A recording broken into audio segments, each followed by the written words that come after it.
എല്ലാ കുട്ടികൾക്കും മെക്കാനിസം മെഷീനറിയുടെ പുതിയൊരു വീഡിയോയിലേക്ക് സ്വാഗതം. നമ്മൾ ഇനി പഠിക്കാൻ പോകുന്നത് സെക്കൻഡ് മൊഡ്യൂളിലെ നോട്ട്സ് എന്ന് പറഞ്ഞ കൺസെപ്റ്റിനെ പറ്റിയിട്ടാണ്. നമുക്കറിയാം, പത്രങ്ങളിലും അതുപോലെ ന്യൂസ് മാധ്യമങ്ങളിലൊക്കെ നമ്മൾ രാജ്യങ്ങൾ തമ്മിലും സംസ്ഥാനങ്ങൾ തമ്മിലും നദികളിലൂടെയും കനാലുകളുടെയും ജലവിതരണം നടത്തുന്നുണ്ടെന്നുള്ള കാര്യം നമ്മൾ വായിക്കാറുണ്ട്. ഉദാഹരണമായിട്ട് പറയുകയാണെങ്കിൽ കർണാടക കാവേരി നദിയിലൂടെ തമിഴ്നാടിന് ഇത്ര വെള്ളം കൊടുത്തു, അല്ലെങ്കിൽ മുല്ലപ്പെരിയാർ സ്പിൽവേയിലൂടെ കേരളം തമിഴ്നാടിന് എല്ലാ വർഷം ഇത്ര TMC വെള്ളം കൊടുത്തു. ഈ കൊടുക്കുന്ന വെള്ളത്തിന്റെ അളവ് ഇവരെങ്ങനെ അളക്കണേ നമ്മൾ പലപ്പോഴും ചിന്തിച്ചിട്ടുണ്ടാവില്ല. അങ്ങനെ അളക്കുന്നതിന് വേണ്ടി നമ്മൾ എന്താ ചെയ്യാന്ന് വെച്ച് കഴിഞ്ഞാൽ, വെള്ളം കടത്തിവിടുന്ന ഓപ്പൺ ചാനലുകളായ ചിലപ്പോൾ സ്പിൽവേകളായിരിക്കാം, ചിലപ്പോൾ കനാലുകളായിരിക്കാം. അങ്ങനെയുള്ള ഓപ്പൺ ചാനലുകൾ നമ്മൾ വെള്ളം മെഷർ ചെയ്യാൻ വേണ്ടി, അതായത് വെള്ളത്തിന്റെ ഡിസ്ചാർജ് അളക്കാൻ വേണ്ടി ഉപയോഗിക്കുന്ന ഉപകരണമാണ് നോട്ട്സ് എന്ന് പറയുന്നത്. ഒരു വീഡിയോയിലൂടെ നമുക്ക് എങ്ങനെയാണ് ഈ നോട്ട്സിലൂടെ വെള്ളം കടന്നു പോകുന്നത് നമുക്കൊന്ന് ജസ്റ്റ് നോക്കി നോക്കാം. ഇത് ഒരു റെക്ടാങ്കുലർ നോട്ട്സ് ആണ്. ഈ റെക്ടാങ്കുലർ നോട്ട്സിലൂടെ ഒരു സൈഡിൽ നിന്ന് വെള്ളം മറ്റേ സൈഡിലേക്ക് പോയിക്കൊണ്ടിരിക്കുന്ന വീഡിയോ ആണ് നമ്മൾ കാണുന്നത്. ഇതിൽ ഞാൻ ആരോ മാർക്ക് കൊണ്ട് കാണിക്കുന്ന ഈ ഭാഗങ്ങളിൽ നമ്മളൊരു സ്കെയിൽ റീഡിങ് വെച്ചിരിക്കും. ആരോ മാർക്ക് കൊണ്ട് കാണിക്കുന്ന ഈ ഭാഗത്ത് നമ്മളൊരു സ്കെയിൽ റീഡിങ് വെച്ചിരിക്കും. ഈ സ്കെയിൽ റീഡിങ്ങിന്റെ സഹായത്തോടു കൂടി ഹെഡിനനുസരിച്ച് നമുക്ക് ആ റെക്ടാങ്കുലർ നോട്ട്സിലൂടെ എത്ര ഡിസ്ചാർജ് ആണ് പോകണമെന്നുള്ളത് നമുക്ക് മനസ്സിലാക്കാൻ പറ്റും. അപ്പോൾ അങ്ങനെയുള്ള നോട്ട്സുകളെ പ്രധാനമായിട്ടും നമുക്ക് രണ്ട് രീതിയിൽ തരംതിരിക്കാം. ഒന്ന് അതിൻ്റെ ഷേപ്പിന് അടിസ്ഥാനത്തിൽ തരംതിരിക്കാം, രണ്ട് അതിൻ്റെ എഫക്റ്റീവ് സൈഡ്സ് ഓഫ് നേപ്പിനനുസരിച്ചിട്ട് നമുക്ക് തരംതിരിക്കാം. അപ്പോൾ ഷേപ്പിനനുസരിച്ച് തരംതിരിക്കുമ്പോൾ നമ്മൾ മുമ്പ് ഇപ്പോൾ വീഡിയോയിൽ കണ്ട പോലത്തെ റെക്ടാങ്കുലർ നോട്ട്സ് ഉണ്ട്. അതുപോലെ തന്നെ അത് ട്രയാങ്കിൾ ഷേപ്പ് ആണെങ്കിൽ നമ്മൾ അതിനെ ട്രയാങ്കുലർ നോട്ട്സ് അല്ലെങ്കിൽ വി നോട്ട്സ് എന്നാണ് വിളിക്കുക. ഇനി ലംബകത്തിന്റെ ഷേപ്പിലെ ട്രപ്പിസോയിഡൽ നോട്ട്സ് ഉണ്ട്, സ്റ്റെപ്പ് പോലെ കട്ട് ചെയ്തിട്ടുള്ള സ്റ്റെപ്പ്ഡ് നോട്ട്സുകൾ ഉണ്ട്. ഇങ്ങനെ വിവിധ രീതിയിലും ഷേപ്പിന്റെ അടിസ്ഥാനത്തിൽ തരംതിരിക്കാം. രണ്ടാമതായി effect of sides of Knapp എന്ന് പറഞ്ഞു കഴിഞ്ഞാൽ ഈ ചിത്രം നോക്കുക. ഇവിടെ രണ്ട് ചിത്രമുണ്ട്. ലെഫ്റ്റ് സൈഡ് ചിത്രത്തിലെ കനാലിന്റെ രണ്ട് എൻഡിലേക്ക് നമ്മൾ ആ റെക്ടാങ്കുലർ നോട്ട്സ് ഫുൾ ചെയ്തും വെച്ചിട്ടില്ല. രണ്ട് സൈഡിൽ നമ്മളൊരു കോൺട്രാക്ഷൻ വെച്ചിട്ടുണ്ട്. ഇങ്ങനെയുള്ള നോട്ട്സുകൾ നമ്മൾ വിളിക്കുക നോട്ട്സ് വിത്ത് എൻഡ് കോൺട്രാക്ഷൻ എന്നാണ് വിളിക്കുക. എന്നാൽ രണ്ടാമത്തെ ഫിഗറിൽ നമ്മൾ കനാലിന്റെ ഫുൾ സൈഡിലേക്കും നോച്ച് കൺവേർട്ട് ചെയ്തെടുത്തിട്ടുണ്ട്. ഇങ്ങനെയുള്ള നോച്ചുകൾ നമ്മൾ വിളിക്കുക നോച്ച് വിത്തൗട്ട് എൻഡ് കോൺട്രാക്ഷൻ. അപ്പോൾ രണ്ടാമത്തെ figure notch without end contraction, ആദ്യത്തെ ഫിഗർ നോച്ച് വിത്ത് എൻഡ് കോൺട്രാക്ഷൻ. ഓക്കെ, അപ്പോൾ ഇങ്ങനെയാണ് നമ്മൾ നോച്ചുകളെ തരംതിരിച്ചിരിക്കുന്നത്. അപ്പോൾ ഇതിൽ നമുക്ക് പ്രധാനമായിട്ടും പഠിക്കാനുള്ളത് നോച്ചുകൾ എന്താണെന്നും അതിൻ്റെ ജനറൽ ഇക്വേഷനും സിമ്പിൾ ഇക്വേഷനുകളുമാണ് നമുക്ക് ഈ ഭാഗങ്ങളിൽ പഠിക്കാനുള്ളത്. ആദ്യമായിട്ട് റെക്ടാങ്കുലർ നോച്ചിനെ പറ്റി നമുക്ക് പഠിക്കാം. ചിത്രത്തിൽ നമ്മൾ അല്ലെങ്കിൽ വീഡിയോയിൽ കണ്ട ടൈപ്പ് നോച്ചാണ് റെക്ടാങ്കുലർ നോച്ച്. അതിൽ ആ വെള്ളം കടന്നു പോകുന്ന ഈ ക്രസ്റ്റ് തൊട്ടിട്ട് വെള്ളത്തിൻ്റെ ലെവൽ വരെയുള്ള ഹൈറ്റാണ് ഹെച്ച്, അതിന് ഹെഡ് എന്ന് വിളിക്കും. അപ്പോൾ അത് വെച്ച് നമ്മളൊരു റെക്ടാങ്കുലർ നോച്ചിൻ്റെ ഡിസ്ചാർജ് ഇക്വേഷൻ എന്ന് പറയുന്നത് Q = CD × 2/3 × √2g × L × h⁻³ ആണ്. CD എന്ന് പറയുന്നത് കോഎഫിഷ്യന്റ് ഓഫ് ഡിസ്ചാർജ് ആണ്. L എന്ന് പറയുന്നത് ഈ റെക്ടാങ്കുലർ നോച്ചിൻ്റെ വീതി അല്ലെങ്കിൽ ഫ്രണ്ട് വ്യൂവിൽ നിന്ന് നോക്കുമ്പോഴുള്ള നീളമാണ്. ഓക്കെ, അതായത് ഈ നീളത്തെ വിളിക്കുന്ന പേരാണ് L. L എന്ന ലെറ്റർ കൊണ്ടാണ് നമ്മളവിടെ സൂചിപ്പിച്ചിരിക്കുന്നത്. അപ്പോൾ അങ്ങനെയാണ് ഒരു rectangular നോച്ചിൻ്റെ equation Q = CD × 2/3 × √2g × L × h⁻³ എന്ന് നമുക്ക് കിട്ടിയത്. നമുക്കിതിൻ്റെ ഡെറിവേഷൻ ഒന്നും പഠിക്കാനില്ല, ഇക്വേഷൻ മാത്രം പഠിച്ചാൽ മതി. സാധാരണ റെക്ടാങ്കുലർ നോച്ചിൻ്റെ സിഡിയുടെ വാല്യൂ സാധാരണ വരുന്നത് 0.6 തൊട്ട് 0.65 വരെയാണ്. ജനറൽ ആയിട്ട് ചിലപ്പോൾ നമുക്ക് എടുക്കേണ്ടതായിട്ട് വരാം 0.623 എന്ന വാല്യൂ ആണ്. അങ്ങനെയാണെങ്കിൽ നമ്മൾ 0.623 എന്നുള്ള വാല്യൂ നമ്മുടെ Q = CD × 2/3 × √2g × L × h⁻³ എന്ന ഇക്വേഷൻ ഇട്ടുകൊടുത്താൽ നമുക്ക് റെക്ടാങ്കുലർ നോച്ചിന് പുതിയൊരു സിമ്പിൾ ഇക്വേഷൻ കിട്ടും. അതാണ് 1.84 × L × h⁻³. ഓക്കെ, പലപ്പോഴും ചിലപ്പോൾ നമുക്ക് കാൽക്കുലേഷൻ സിമ്പിളായിട്ട് ഡിസ്ചാർജ് കണ്ടുപിടിക്കേണ്ടി വരുമ്പോൾ ഈ ഇക്വേഷനാണ് നമുക്ക് ഉപയോഗിക്കേണ്ടതായിട്ട് വരാം. ജനറൽ ഇക്വേഷൻ ലെഫ്റ്റ് സൈഡിലെ ഇക്വേഷനും സിമ്പിൾ ഇക്വേഷൻ റൈറ്റ് സൈഡിലെ ഇക്വേഷനുമാണ്. പക്ഷേ റൈറ്റ് സൈഡിലെ ഇക്വേഷൻ ഉപയോഗിക്കുന്ന ഒരു കണ്ടീഷൻ ഉണ്ട്, CD = 0.623 എന്നായിരിക്കണം. അടുത്തത് നമ്മൾ പഠിക്കാൻ പോകുന്നത് ട്രയാങ്കുലർ നോച്ച്. ഒരു ട്രയാങ്കുലർ നോച്ചിൽ കൂടെ വെള്ളം ഒഴുകിക്കൊണ്ടിരിക്കുന്ന ചിത്രമാണ് നിങ്ങൾ ഏറ്റവും അടിയിൽ റൈറ്റ് സൈഡ് ബോട്ടത്തിൽ കാണുന്നത്. ഓക്കെ, അപ്പോൾ റൈറ്റ് സൈഡ് ബോട്ടത്തിൽ കാണുമ്പോൾ നമുക്കറിയാം ഇതാണ് ഒരു ട്രയാങ്കുലർ നോച്ചിൻ്റെ ഫ്രണ്ട് വ്യൂ. അപ്പോൾ ഈ ഫ്രണ്ട് വ്യൂയിലൂടെ നമുക്ക് നോക്കുമ്പോൾ അറിയാം ഇവിടെ ഒരു ആംഗിൾ വരുന്നുണ്ട്. ആ ആംഗിൾ എന്ന് പറയുന്നത്, അതായത് കറക്റ്റ് ഈ ഒരു മൂലയിൽ ഒരു ആംഗിൾ വരുന്നുണ്ട്. ആംഗിൾ തീറ്റ എന്നാണ് വരുന്നത്. അപ്പോൾ അങ്ങനെ ആംഗിൾ തീറ്റ വെച്ച് വരുന്നു. അതുപോലെ തന്നെ വെള്ളത്തിൻ്റെ ലെവൽ എച്ച് വെച്ച് വരുന്നു. അങ്ങനെയാണെങ്കിൽ ഒരു ട്രയാങ്കുലർ നോച്ചിൻ്റെ ഡിസ്ചാർജ് കണ്ടുപിടിക്കാനുള്ള ഇക്വേഷനാണ് Q is equal to 8/15 into CD into tan theta by 2 into root 2g into h raised to 5/2. CD എന്ന് പറഞ്ഞത് coefficient of discharge, tan theta by 2 തീറ്റയാണ് ഈ മൂലയിലേക്ക് ഇടയിൽ കിട്ടുന്ന വി നോച്ചിൻ്റെ ഈ വിക്ക് ഇടയിൽ കിട്ടുന്ന ആംഗിൾ. √2g എന്ന് പറയുമ്പോൾ നമുക്കറിയാം 2 into acceleration due to gravity. h എന്ന് പറയുന്നത് ഈ ക്രിസ്റ്റിൽ നിന്നും ഈ വെള്ളത്തിൻ്റെ ഈ ലെവൽ വരെയുള്ള ഹൈറ്റ് ആണ് h. അപ്പോൾ അങ്ങനെയാണ് മെയിൻ ഇക്വേഷൻ എങ്കിൽ, അല്ലെങ്കിൽ ജനറൽ ഇക്വേഷൻ എങ്കിൽ, ഒരു റൈറ്റ് ആംഗിൾഡ് വി നോച്ച് എന്ന് ഉദ്ദേശിക്കുന്നത് അവിടെ തീറ്റ സീക്വൽ ടു 90 ഡിഗ്രി ആയിരിക്കും. അപ്പോൾ തീറ്റ സീക്വൽ ടു 90 ഡിഗ്രി ആണെങ്കിൽ ടാൻ തീറ്റ ബൈ 2, അതായത് ടാൻ 45 സീക്വൽ ടു 1 ആണെന്ന് നമ്മൾ പഠിച്ചിട്ടുണ്ട്.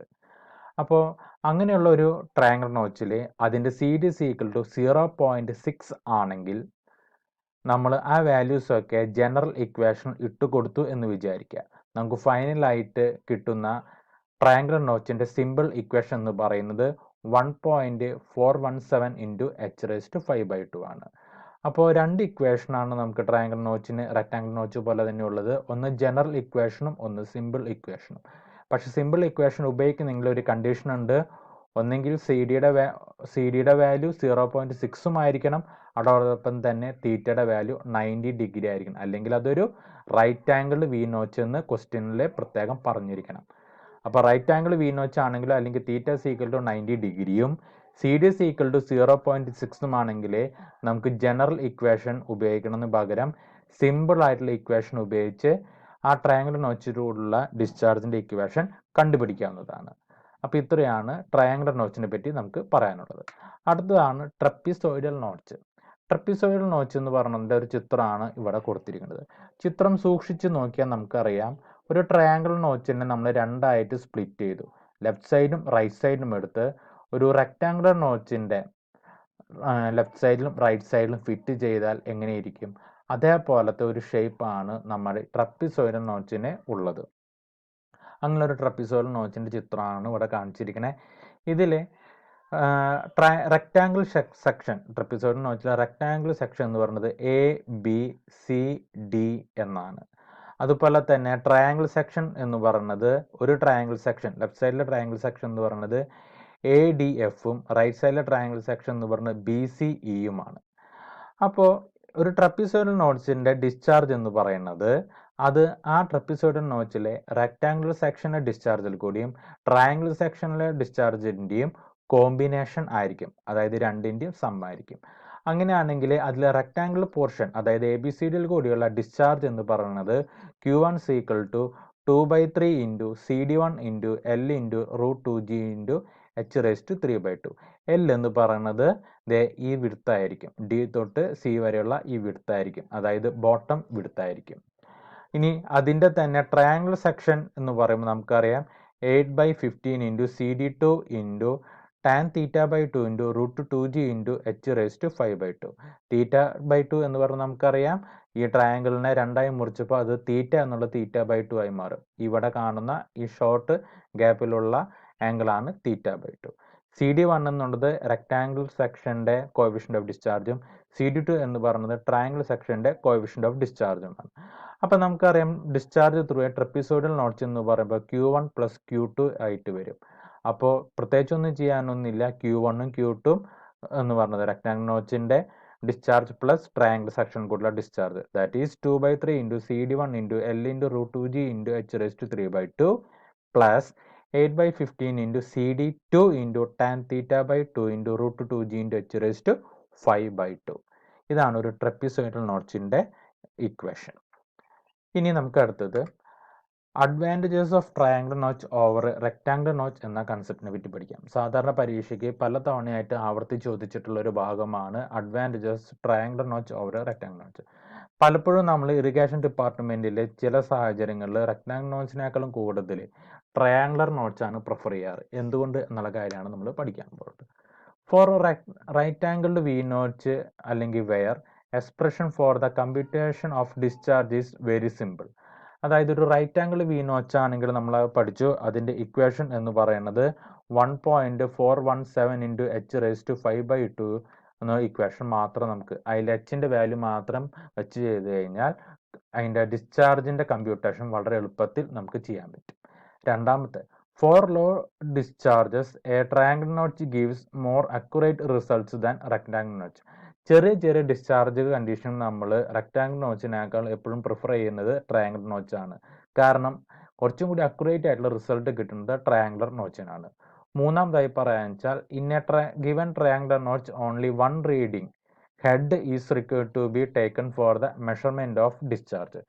അതായത് ട്രയാങ്കിൾ നോച്ച് ആകുമ്പോൾ നമുക്ക് ഹെഡ് മാത്രം എത്രയാണെന്നുള്ളത് കണ്ടുപിടിച്ചാൽ മതി, വേറെ ലെങ്ത് ഒന്നും കണ്ടുപിടിക്കേണ്ട. ആ സമയം റെക്ടാങ്കുലർ നോച്ച് ആണെങ്കിൽ ഒരു പക്ഷേ ഫ്ലോ നടക്കുമ്പോൾ ഒരു പ്രത്യേക ഭാഗം മാത്രം ഉയർന്നു വരുന്നതുകൊണ്ട് ആ ഭാഗത്തെ ലെങ്ത്തും കൂടി നമുക്ക് മെഷർ ചെയ്ത് എടുക്കേണ്ടതായിട്ട് വരും.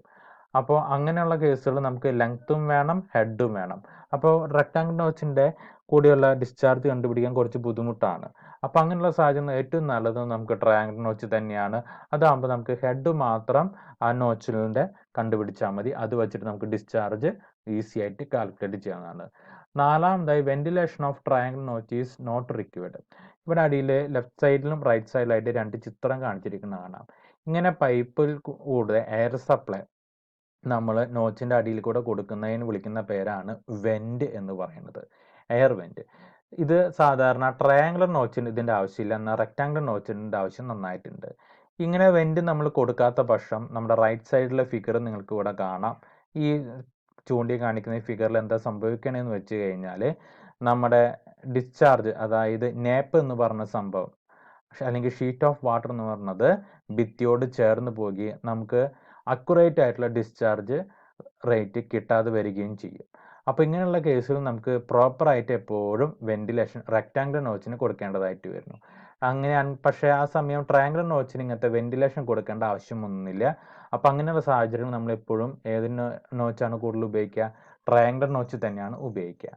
മറ്റൊരു പ്രധാന അഡ്വാൻറ്റേജ് എന്താണെന്ന് വെച്ച് കഴിഞ്ഞാൽ ചെറിയ അളവ് തൊട്ട് വലിയ അളവ് വരെയുള്ള ഒരുവിധം വൈഡ് റേഞ്ചുകൾക്കൊക്കെ നമ്മുടെ ട്രയാങ്കുലർ നോച്ച് തന്നെ നമുക്ക് ഉപയോഗിക്കാൻ പറ്റും. മാത്രമല്ല റിസൾട്ട് എന്ന് പറയുന്നത് റെക്ടാങ്കുലർ നോച്ചിനേക്കാളും കമ്പാരിറ്റീവ്ലി അക്യുറേറ്റ് ആയിട്ടുള്ള ഒരു റിസൾട്ട് ആയിരിക്കും.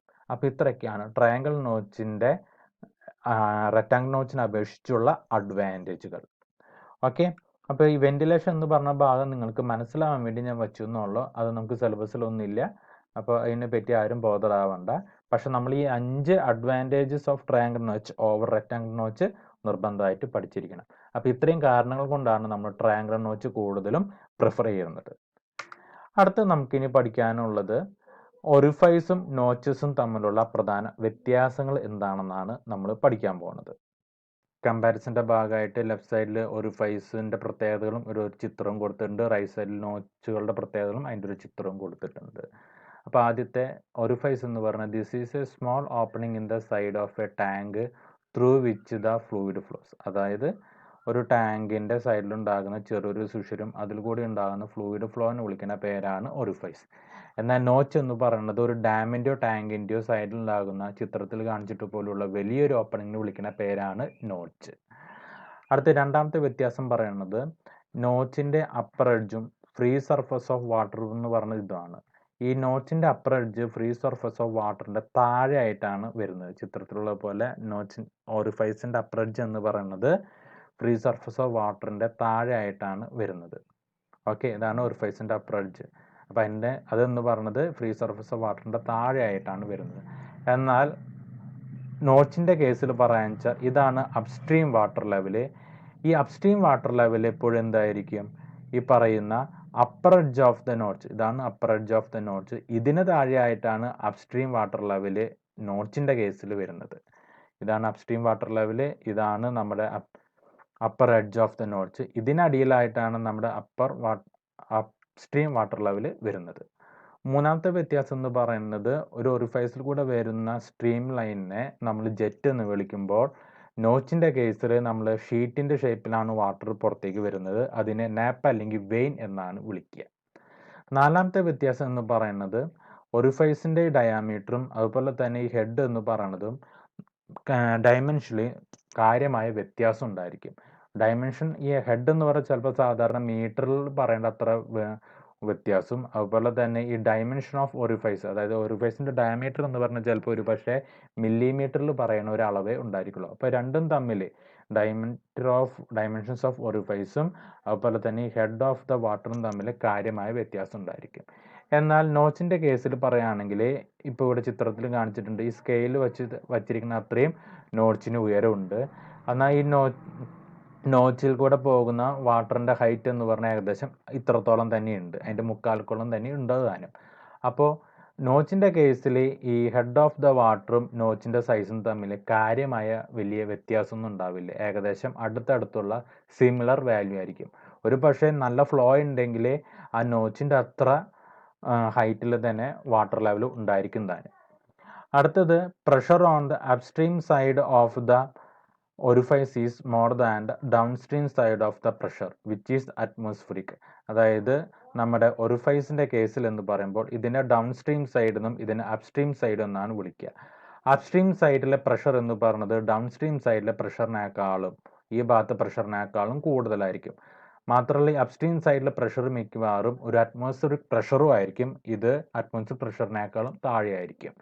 എന്നാൽ നമ്മുടെ നോച്ചിൻ്റെ കേസിൽ പറയുകയാണെങ്കിൽ നോച്ചിലെ അപ്സ്ട്രീം സൈഡ് എന്ന് പറയുന്നത് ഇത് ഡൗൺസ്ട്രീം സൈഡ് ആണെങ്കിൽ ഇവ രണ്ടും തമ്മിലുള്ള പ്രഷർ വ്യത്യാസം കാര്യമായിട്ടുണ്ടായിരിക്കില്ല. ഈ രണ്ട് ഭാഗത്തും ഈ ഡൗൺസ്ട്രീം സൈഡിലും അപ്സ്ട്രീം സൈഡിലും രണ്ടിലും ആക്ട് ചെയ്യുന്നത് ഒരേ അറ്റ്മോസ്ഫിയർ പ്രഷർ തന്നെയായിരിക്കും. അപ്പോൾ ഇത്രയൊക്കെയാണ് നോച്ചസും ഒറിഫൈസും തമ്മിലുള്ള പ്രധാന വ്യത്യാസങ്ങൾ. അപ്പോൾ നമ്മൾ ഈ വീഡിയോയിൽ പ്രധാനമായിട്ട് പഠിക്കേണ്ടത് ക്ലാസിഫിക്കേഷൻസ്, ഓരോ ടൈപ്പ് നോച്ചുകളുടെ ജനറൽ ഇക്വേഷനും സിമ്പിൾ ഇക്വേഷനും അവയുടെ കമ്പാരിസണും, ഇത്രയാണ് നമ്മൾ പഠിക്കേണ്ടത്. അപ്പോൾ എല്ലാവർക്കും താങ്ക് യു. അടുത്ത് നമ്മൾ കടക്കാൻ പോകുന്നത് നോച്ചുമായി ബന്ധപ്പെട്ട ചില പ്രോബ്ലങ്ങൾ ചെയ്യാനാണ് പോകുന്നത്. ആദ്യമായിട്ടൊരു റെക്ടാങ്കുലർ നോച്ചിൻ്റെ പ്രോബ്ലം നമുക്ക് നോക്കാം. A rectangular notch 2 meter wide has constant head of 500 millimeter.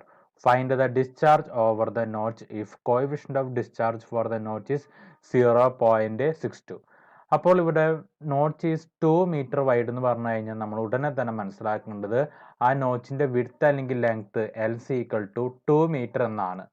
രണ്ടാമത് പറഞ്ഞിട്ടുണ്ട് has A constant head of 500 millimeter എന്ന് വെച്ച് കഴിഞ്ഞാൽ ഹെഡ് ഓവർ ദ നോച്ച് അല്ലെങ്കിൽ HC = 500 millimeter അല്ലെങ്കിൽ 0.5 meter ആണെന്ന് മനസ്സിലാക്കാം.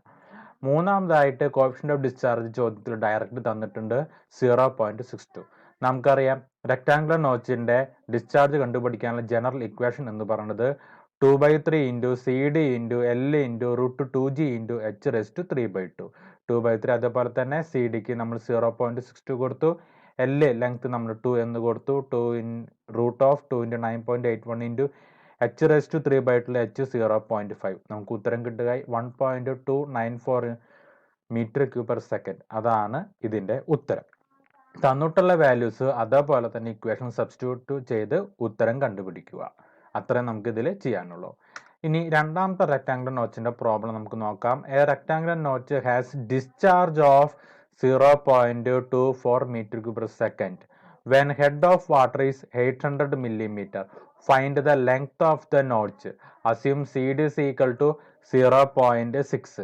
ഇവിടെ discharge 0.24 m/s head of the notch 0.8 meter അതായത് 800 millimeter തന്നിട്ടുണ്ട്. ഒപ്പം സി ഡിയുടെ വാല്യൂ 0.6 തന്നിട്ടുണ്ട്. പക്ഷെ ഇവിടെ കണ്ടുപിടിക്കാൻ പറഞ്ഞിട്ടുള്ളത് ഡിസ്ചാർജ് തന്ന് ആ നോട്ട്സിൻ്റെ വിഡ്ത്ത് അല്ലെങ്കിൽ ലെങ്ത് കണ്ടുപിടിക്കാനാണ്. അപ്പം നമ്മൾ ഇക്വേഷനുള്ള വാല്യൂസ് അതേപോലെ തന്നെ സബ്സ്റ്റിറ്റ്യൂട്ട് ചെയ്യുക. അപ്പോൾ ക്യൂയുടെ സ്ഥാനത്ത് 0.24 എന്ന് കൊടുക്കുക, എല്ലാം അതേപോലെ ഒന്ന് സബ്സ്റ്റിറ്റ്യൂട്ട് ചെയ്യുക, ബാക്കിയുള്ള വാല്യൂകൾ അതേപോലെ തന്നെ ഇട്ട് കൊടുക്കുക. നമുക്ക് ഉത്തരം ഇക്വേഷൻ കിട്ടും 0.24 = 1.267 × L എന്ന് കിട്ടും. ദെൻ LC = നമുക്ക് കിട്ടും 0.189 മീറ്റർ അല്ലെങ്കിൽ 189 മില്ലിമീറ്റർ. അപ്പോൾ ഈ പറയുന്ന റെക്ടാങ്കിൾ നോച്ചിന്റെ വിഡ്ത്ത് അല്ലെങ്കിൽ അതിന്റെ എല്ലിന്റെ വാല്യൂ എന്ന് പറയുന്നത് 189 മില്ലിമീറ്റർ ആണ്. അടുത്ത ഒരു പ്രോബ്ലത്തിലേക്ക് കടക്കാം. അടുത്ത ട്രയാങ്കിൾ നോച്ചുമായി ബന്ധപ്പെട്ട ഒരു പ്രോബ്ലം ആണ്. ഈ ട്രയാങ്കിൾ നോച്ചിന്റെ ആംഗിൾ തന്നിട്ടുണ്ട്, ഓൾറെഡി 60 ഡിഗ്രി ആണ് നമുക്ക് തന്നിട്ടുണ്ട്. ഒപ്പം തന്നെ അതിന്റെ നോച്ചിന്റെ ഹെഡ് നമുക്ക് തന്നിട്ടുണ്ട് 0.2. കോഎഫിഷ്യന്റ് ഓഫ് ഡിസ്ചാർജ് തന്നിരിക്കുന്നത് 0.6 അങ്ങനെയാണെങ്കിൽ നമുക്കറിയാം ഡിസ്ചാർജ് കണ്ടുപിടിക്കാനുള്ള equation 8/15 into CD into √2g into tan theta by 2 into h raised to 5/2.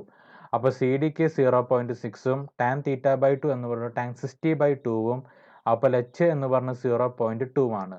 നമുക്ക് ഉത്തരം ലഭിക്കുന്നത് 0.0146 മീറ്റർ ക്യൂബ് പെർ സെക്കൻഡ് ആണ്. വീണ്ടും പഴയ പ്രൊസീജിയർ തന്നെ, തന്നിട്ടുള്ള വാല്യൂ നമുക്കറിയാവുന്ന ട്രയാങ്കിൾ നോച്ചിന്റെ ജനറൽ ഇക്വേഷൻ ഇട്ട് കൊടുക്കുക, വാല്യൂ സബ്സ്റ്റിറ്റ്യൂട്ട് ചെയ്ത് ഉത്തരം കണ്ടുപിടിക്കുക.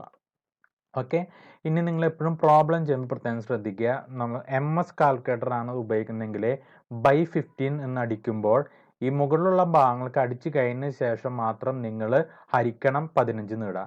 അല്ലെങ്കിൽ 8/15 ഇടുമ്പോൾ പ്രത്യേകം 15 8/15 8 ഹരിക്കണം 15 എന്നുള്ളത് പ്രത്യേകം ബ്രാക്കറ്റിൽ ഇട്ടതിന് ശേഷം ഇൻറ്റു 0.6 √2g എന്നുള്ള ഭാഗങ്ങളൊക്കെ നിങ്ങൾ അടിക്കുക. അതുപോലെ റൂട്ടിന്റെ അടിയിലുള്ള ഉള്ളിലുള്ള സംഖ്യകൾ അടിക്കുമ്പോൾ റൂട്ട് ഓഫ് എന്ന് അടിച്ചിട്ട് ബ്രാക്കറ്റ് ഇട്ടിട്ട് 2 into 9.81 അടിച്ചതിന് ശേഷം ആ ബ്രാക്കറ്റ് ക്ലോസ് ചെയ്യുക. അല്ലാത്ത പക്ഷം നിങ്ങൾക്ക് സയന്റിഫിക് കാൽക്കുലേറ്റർ പ്രോബ്ലം ചെയ്യുമ്പോൾ അത് ഉത്തരം കിട്ടുന്നതായിരിക്കില്ല. അതുപോലെ തന്നെ 0.2 എന്ന് അടിക്കുമ്പോഴും അവിടെ നമ്മൾ ഇതേപോലെ സ്ലൈഡിൽ കാണിച്ചിരിക്കുന്നത് പോലെ ബ്രാക്കറ്റ് ഇട്ട് കൊടുക്കുക. ബ്രാക്കറ്റ് ഇടാത്ത പക്ഷം നമുക്ക് സയന്റിഫിക് കാൽക്കുലേറ്ററിലെ കാൽക്കുലേഷൻ എപ്പോഴും ഉത്തരം തെറ്റുന്നതായിരിക്കും. അടുത്ത പ്രോബ്ലം ട്രയാങ്കിൾ നോച്ചിന്റെ മറ്റൊരു പ്രോബ്ലം എങ്ങനെയാണെന്ന് നമുക്ക് നോക്കാം. ഇവിടുത്തെ പ്രത്യേകത എന്താണെന്ന് വെച്ച് കഴിഞ്ഞാൽ ട്രയാങ്കിൾ നോച്ചിന്റെ ഡിസ്ചാർജ് നമുക്ക് തന്നിട്ടുണ്ട്. അതുപോലെ തന്നെ ട്രയാങ്കിൾ നോച്ചിന്റെ ഹെഡും തന്നിട്ടുണ്ട്. ഇവിടെ കണ്ടുപിടിക്കാൻ പറഞ്ഞിട്ടുള്ളത് ആ triangle notch calculate the coefficient of discharge of the notch എന്നാണ് പറഞ്ഞിരിക്കുന്നത്. ഒരു പ്രത്യേക കാര്യം ശ്രദ്ധിക്കുക, ഇവിടെ തന്നിരിക്കുന്ന നോച്ച് എന്ന് പറഞ്ഞാൽ റൈറ്റ് ആംഗിൾഡ് നോച്ചാണ്. റൈറ്റ് ആംഗിൾഡ് നോച്ച് ആകുമ്പോൾ നമുക്കറിയാം തീറ്റ = 90 ഡിഗ്രി ആയിരിക്കും. അതായത് റൈറ്റ് ആംഗിൾ വി നോച്ചിന്റെ ആംഗിൾ തീറ്റ എപ്പോഴും 90 ഡിഗ്രി ആയിരിക്കും.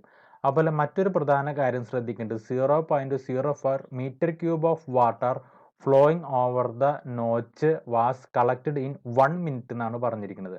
അതായത് 0.05 മീറ്റർ ക്യൂബർ മിനിറ്റ് എന്നാണ് നമുക്ക് ഡിസ്ചാർജ് തന്നിരിക്കുന്നത്. അപ്പം മീറ്റർ ക്യൂബർ മിനിറ്റിനെ നമുക്ക് മീറ്റർ ക്യൂബർ സെക്കൻഡിലേക്ക് ആക്കാൻ തന്നിട്ടുള്ള വാല്യൂവിനെ നമ്മൾ എന്ത് ചെയ്യണം, അതിനെ 60 കൊണ്ട് ഹരിക്കണം. അപ്പം ഞാൻ അങ്ങനെ ഒരു സ്റ്റെപ്പ് ഇപ്പോൾ ഈ സ്ലൈഡിൽ കാണിച്ചിട്ടില്ല, ഇവിടെ ബ്രാക്കറ്റിൽ എഴുതണം. ഞാൻ എഴുതി വയ്ക്കുകയാണ് /60. അതായത് തന്നിട്ടുള്ള 0.05 മീറ്റർ ക്യൂബ് പെർ മിനിറ്റിനെ നമുക്ക് മീറ്റർ ക്യൂബർ സെക്കൻഡിലേക്ക് ആക്കാൻ അതിനെ 60 കൊണ്ട് ഹരിക്കണം. ദെൻ തീറ്റ = 90 ഡിഗ്രി h നമുക്ക് ചോദ്യത്തിൽ ഓൾറെഡി തന്നിട്ടുണ്ട്. വാല്യൂസ് ഒക്കെ അതേപോലെ ഇട്ട് കൊടുക്കുക. ക്യൂവിൻ്റെ സ്ഥാനത്ത് വാല്യൂ ഇവിടെ ഇട്ട് കൊടുക്കുക, ബാക്കിയുള്ള ഇക്വേഷൻ വാല്യൂസ് അതേപോലെ ഇട്ട് കൊടുക്കുക. സിഡിയുടെ വാല്യൂ കണ്ടുപിടിക്കാനാണ് തന്നിരിക്കുന്നത്, അതുകൊണ്ട് ഈ ഒരു ഭാഗം അതേപോലെ തന്നെ നിലനിർത്തുക. അപ്പം നമുക്ക് ലാസ്റ്റ് കിട്ടും 0.0008333 0.00132 into CD എന്ന് കിട്ടും. ദെൻ CD നമുക്ക് നോർമൽ കാൽക്കുലേഷൻ 0.000833 ഹരിക്കണം 0.00132 ചെയ്ത് കഴിഞ്ഞാൽ നമുക്ക് ഉത്തരം കിട്ടും 0.63 എന്നായിരിക്കും ഈ ട്രയാങ്കിൾ നോച്ചിന്റെ കോഎഫിഷ്യന്റ് ഓഫ് ഡിസ്ചാർജ് നമുക്ക് ലഭിക്കുക. അടുത്ത ഒരു ട്രപ്പിസോയിഡൽ നോച്ചാണ് ചിത്രത്തിൽ തന്നിരിക്കുന്നത്. അതിന്റെ പ്രോബ്ലം ആണ് തന്നിരിക്കുന്നത്. ഞാൻ പറഞ്ഞിരുന്നു ട്രപ്പിസോയിഡൽ നോച്ച് എന്ന് പറയുമ്പോൾ അതിൽ 2 സെക്ഷൻ ഉണ്ടായിരിക്കും. ഒരു റെക്ടാംഗുലർ സെക്ഷനും ഉണ്ടായിരിക്കും, ഒരു ട്രയാംഗുലർ സെക്ഷനും ഉണ്ടായിരിക്കും. ഈ ട്രപ്പിസോയിഡൽ പ്രോബ്ലത്തിന്റെ പ്രത്യേകതയിൽ എന്താണെന്ന് വെച്ച് കഴിഞ്ഞാൽ ഇതിലെ ട്രയാങ്കിൾ സെക്ഷനിലെ θ/2 tan θ/2 എത്രയാണെന്നുള്ളത് അല്ലെങ്കിൽ ആംഗിൾ നമുക്ക് എത്രയാണെന്നുള്ളത് തന്നിട്ടില്ല. അപ്പോൾ ഇവിടെ നമുക്ക് ആംഗിൾ പ്രത്യേകം കണ്ടുപിടിക്കണം. അപ്പോൾ ആംഗിൾ പ്രത്യേകം കണ്ടുപിടിക്കാൻ വേണ്ടി നമ്മൾ ചെയ്യേണ്ടതെന്ന് വെച്ച് കഴിഞ്ഞാൽ മുകളിലുള്ള tan θ/2 എന്നുള്ളത് കണ്ടുപിടിക്കാൻ mn ഡിവൈഡഡ് ബൈ mn, അതായത് നമുക്കറിയാം tan θ/2 എന്ന് പറയുമ്പോൾ tan θ എന്ന് പറയുന്നത് ഓപ്പോസിറ്റ് സൈഡ് ബൈ അഡ്ജസൻറ്റ് സൈഡാണ്.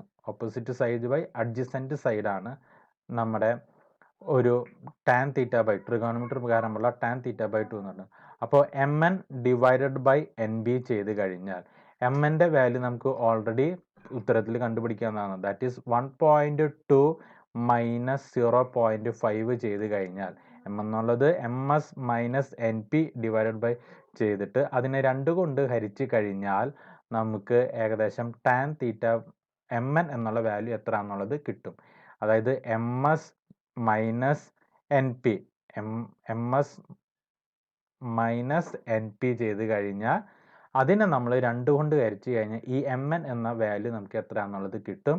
ഈ എം എന്നിനെ നമ്മൾ എന്ത് ചെയ്യാം, നമുക്കിനി എൻ ബി കൊണ്ട് ഹരിക്കണം. എൻ ബിയുടെ വാല്യൂ ഓൾറെഡി ചോദ്യത്തിൽ പ്രത്യേകം പറഞ്ഞിട്ടുണ്ട്. അതിങ്ങനെയാണ് തന്നിരിക്കുന്നത്, 0.4 metre in height. 0.4 metre in height എന്ന് പറയുമ്പോൾ അത് ആ ട്രപ്പീസോയിഡൽ നോട്ട്സിൻ്റെ ഹൈറ്റിനെയാണ് സൂചിപ്പിക്കുന്നത്. അപ്പോൾ ഈ ട്രപ്പീസോയിഡൽ നോട്ട്സിൻ്റെ ഹൈറ്റ് നമുക്ക് തന്നിട്ടുണ്ട് 0.4. അതുപോലെ വിഡ്ത്ത്, മുകളിലെ വിഡ്ത്ത് 1.2, അതുപോലെ താഴെയുള്ള വിഡ്ത്ത് 0.5. അപ്പോൾ നമ്മളിവിടെ റെക്ടാങ്കുലർ സെക്ഷൻ്റെ ലെങ്ത് 0.5 എന്ന് എടുക്കണം. ടാൻ തീറ്റ ബൈ 2 കണ്ടുപിടിക്കാൻ നമ്മൾ M N by N B ചെയ്യണം. M N by N B ചെയ്യണം. എം എൻ കിട്ടാൻ വേണ്ടി നമ്മൾ എന്ത് ചെയ്യണം, എം എസിൽ നിന്നും എൻ പി മൈനസ് ചെയ്ത് അതിനെ 2 കൊണ്ട് ഡിവൈഡ് ചെയ്യണം. 2 കൊണ്ട് ഡിവൈഡ് ചെയ്യാൻ മറക്കരുത്. അപ്പോൾ നമുക്ക് ടാൻ തീറ്റ ബൈ 2യുടെ വാല്യൂ 0.875 എന്നുള്ളത് ഡയറക്റ്റ് കിട്ടും. ഇനി നമുക്ക് എന്ത് ചെയ്യാം, ട്രപ്പീസോയിഡൽ നോട്ട്സിൻ്റെ ഡിസ്ചാർജ് കണ്ടുപിടിക്കാനുള്ള ഇക്വേഷൻ ഡയറക്റ്റ് ഉപയോഗിക്കാം. CD1 എന്ന് പറയുന്നത് റെക്ടാങ്കുലർ നോട്ട്സിൻ്റെ കോഎഫിഷ്യൻ്റ് ഓഫ് ഡിസ്ചാർജ് ആണ്. അത് ഓൾറെഡി ചോദ്യത്തിൽ തന്നിട്ടുണ്ട് 0.62. ലെങ്ത്, അതായത് ഇതാണ് ഈ ബോട്ടം ലെങ്ത് ആണ് റെക്ടാങ്കുലർ നോട്ട്സിൻ്റെ എൽ എന്ന് പറഞ്ഞത്. അത് ചോദ്യത്തിൽ 0.5 എന്ന് തന്നിട്ടുണ്ട്. √2g അതേപോലെ തന്നെ എഴുതാം. ഇനി ഇവിടെ ഹെഡ് ഓവർ ദ നോട്ട്സ് എന്ന് പറഞ്ഞ് പ്രത്യേകം നമുക്ക് തന്നിട്ടുണ്ട്. Head of water on the notch is 0.3 metre എന്ന് പ്രത്യേകം തന്നിട്ടുണ്ട്. അപ്പോൾ ഹെഡ് ഓഫ് ദ വാട്ടർ നമുക്ക് കിട്ടി. ബാക്കി 8/15 ഇൻറ്റു CD2 എന്ന് പറഞ്ഞ് നമുക്കറിയാം ട്രയാങ്കിൾ പോർഷൻ്റെ കോഎഫിഷ്യൻ്റ് ഓഫ് ഡിസ്ചാർജ് ആണ്. അത് 0.6 എന്ന് ചേർക്കാം. Then √2g into tan theta by 2 എന്ന സെക്ഷൻ നമ്മൾ ഓൾറെഡി ഇവിടെ ടാൻ തീറ്റ ബൈ 2യുടെ വാല്യൂ കണ്ടുപിടിച്ചിട്ടുണ്ട്. 0.875 നമ്മൾ ഓൾറെഡി കണ്ടുപിടിച്ചിട്ടുണ്ട്. ആ വാല്യൂ അതേപോലെ തന്നെ ഇവിടെ സബ്സ്റ്റിറ്റ്യൂട്ട് ചെയ്യുക. ചില കുട്ടികൾ ഇത് ഓർമ്മയില്ലാതെ ചെയ്യുമ്പോൾ വീണ്ടും തീറ്റയുടെ വാല്യൂ കഷ്ടപ്പെട്ട് കണ്ടുപിടിക്കാൻ നിൽക്കും. അതിന് നിൽക്കണ്ട. ടാൻ തീറ്റ ബൈ 2 നമ്മൾ ഓൾറെഡി കണ്ടുപിടിച്ചിട്ടുണ്ട്. അപ്പോൾ അതേ വാല്യൂ തന്നെ ഡയറക്റ്റ് അവിടെ ഉപയോഗിച്ചാൽ മതി. ഹെഡ് തന്നിട്ടുണ്ട്, അത് അതേപോലെ തന്നെ ഉപയോഗിക്കാം. പിന്നെ ഇങ്ങനെയുള്ളൊരു ചോദ്യത്തിൽ ട്രപ്പീസോയിഡൽ നോട്ട്സിൻ്റെ ഇങ്ങനൊരു ചോദ്യം ചോദിക്കുമ്പോൾ പല കുട്ടികൾക്ക് തെറ്റുപറ്റുന്ന ഒരു ഭാഗം, ട്രപ്പീസോയിഡൽ നോട്ട്സിൻ്റെ ഹൈറ്റും head of the water over the നോട്ട്സും ഈ രണ്ടും തമ്മിൽ കുട്ടികൾക്ക് തെറ്റിപ്പോവാറുണ്ട്. അപ്പോൾ അത് തെറ്റിപ്പോവാതിരിക്കാൻ പ്രത്യേകം ശ്രദ്ധിക്കണം. അതുപോലെ ചില കുട്ടികൾ എല്ലിൻ്റെ വാല്യൂ 1.2 മീറ്റർ ആണ് എടുക്കുക. അത് തെറ്റാണ്. എല്ലിൻ്റെ വാല്യൂ, അതായത് റെക്ടാങ്കുലർ സെക്ഷൻ്റെ വാല്യൂ അതല്ല എടുക്കേണ്ടത്, 0.5 മീറ്റർ എന്ന വാല്യൂ ആണ് നമ്മൾ പ്രത്യേകം എടുക്കേണ്ടത്. വാല്യൂസ് അതുപോലെ സബ്സ്റ്റിറ്റ്യൂട്ട് ചെയ്യുക, നമുക്ക് ഉത്തരം കിട്ടും 0.2115 മീറ്റർ ക്യൂബ് പെർ സെക്കൻഡ്. ഇനി പ്രത്യേകം ശ്രദ്ധിക്കുക, MS കാൽക്കുലേറ്ററുകാർ ഈ പ്രോബ്ലം ചെയ്യുമ്പോൾ റെക്ടാങ്കുലർ സെക്ഷനും ട്രയാങ്കുലർ സെക്ഷനും സെപ്പറേറ്റ് കാൽക്കുലേറ്ററിൽ അടിച്ച് ചെയ്ത് കണ്ടുപിടിക്കുന്നതായിരിക്കും നിങ്ങൾക്ക് ബുദ്ധി. അല്ലാത്ത പക്ഷം നിങ്ങൾക്ക് ബ്രാക്കറ്റ് ഇടേണ്ട എണ്ണം കൂടും. ഒപ്പം തന്നെ പ്രോബ്ലം ചെയ്യണമെങ്കിൽ കോംപ്ലിക്കേഷൻ വരും. അപ്പോൾ ട്രയാങ്കുലർ സെക്ഷനും റെക്ടാങ്കുലർ സെക്ഷനും സെപ്പറേറ്റ് ചെയ്തതിന് ശേഷം അത് ഒരുമിച്ച് കൂട്ടുന്നതായിരിക്കും MS കാൽക്കുലേറ്റർ ഉള്ള കുട്ടികൾക്ക് കുറച്ചും കൂടി എളുപ്പം. അപ്പോൾ ഇത്രയാണ് നമ്മുടെ നോട്ട്സുമായി ബന്ധപ്പെട്ട പ്രോബ്ലങ്ങൾ. എല്ലാവരും നന്നായി പഠിക്കുക, ഇക്വേഷൻസ് പഠിക്കുക, സബ്സ്റ്റിറ്റ്യൂട്ട് ചെയ്യാൻ പഠിക്കുക. അതുപോലെ തന്നെ ട്രപ്പീസോയിഡൽ നോട്ട്സിലെ ആംഗിൾ ടാൻ തീറ്റ ബൈ 2 കണ്ടുപിടിക്കാനുള്ള മെത്തേഡ്, അതായത് opposite side by adjacent side MN by NB ചെയ്ത് കഴിഞ്ഞ് നമുക്ക് കിട്ടും. അതിൽ MN കണ്ടുപിടിക്കുന്നതിന് ആദ്യം നമ്മൾ MS മൈനസ് NP ചെയ്തിട്ട് അതിനെ 2 കൊണ്ട് ഡിവൈഡ് ചെയ്യുക. അപ്പോൾ നമുക്ക് MN എത്രയാണെന്ന് കിട്ടും. അതിനെ NB കൊണ്ട് ഹരിച്ച് കഴിഞ്ഞ് നമുക്ക് ടാൻ തീറ്റ ബൈ 2 എന്നതിൻ്റെ സ്പെസിഫൈഡ് വാല്യൂ കിട്ടും. പിന്നെ ആ ടാൻ തീറ്റ ബൈ 2 സ്പെസിഫൈഡുള്ള വാല്യൂ തന്നെ നമുക്ക് എന്ത് ചെയ്താൽ മതി, ആ ജനറൽ ഇക്വേഷൻ്റെ ഡയറക്റ്റ് ഉപയോഗിച്ചാൽ മതി. എല്ലാവർക്കും പ്രോബ്ലം മനസ്സിലായെന്ന് വിചാരിക്കുന്നു. Thank you.